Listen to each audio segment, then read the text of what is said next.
सामाजिक न्याय विभागाअंतर्गत चालविण्यात येणाऱ्या मागासवर्गीय मुलामुलींच्या शासकीय वसतिगृहांना महापुरुषांची नावे देण्याचा ऐतिहासिक निर्णय घेण्यात आलाय.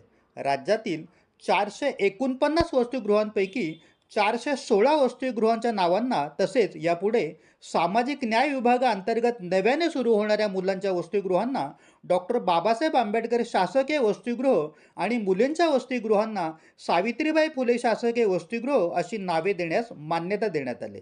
याबाबतचा शासन निर्णय सामाजिक न्याय व विशेष सहाय्य विभागाने निर्गमित केला आहे.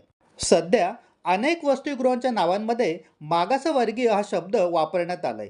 मागासवर्गीय हा शब्द समाजातील उपेक्षित आणि शोषित घटकांकडे निर्देश करतो व त्यातून विषमता अधोरेखित होते. त्यामुळे संस्थांची ओळख एका विशिष्ट घटकापुरते मर्यादित राहते आणि समाजाचा दृष्टिकोन त्यानुसार घडतो. ही बाब लक्षात घेऊन वसतिगृहांच्या नावातील मागासवर्गीय हा शब्द वगळून त्यांना महापुरुषांची नावे देण्याचा निर्णय घेण्यात आलाय. राज्यात विभागाअंतर्गत एकूण 449 शासकीय वसतिगृह कार्यरत असून त्यापैकी 231 मुलांची व 218 मुलींची वसतिगृह आहेत. या सर्व वसतिगृहामध्ये एकूण 46,673 विद्यार्थ्यांची निवास व्यवस्था उपलब्ध आहे.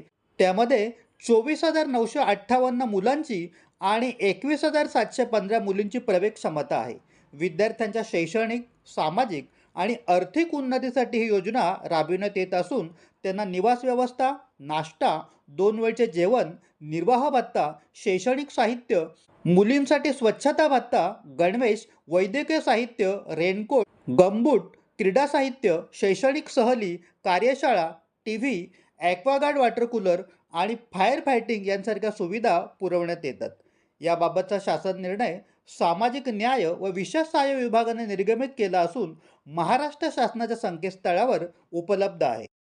अल्पावधीतच लोकप्रिय झालेला भारताचा बुलंद आवाज आपला Bharat channel subscribe, share, like आणि कमेंट्स करायला विसरू नका.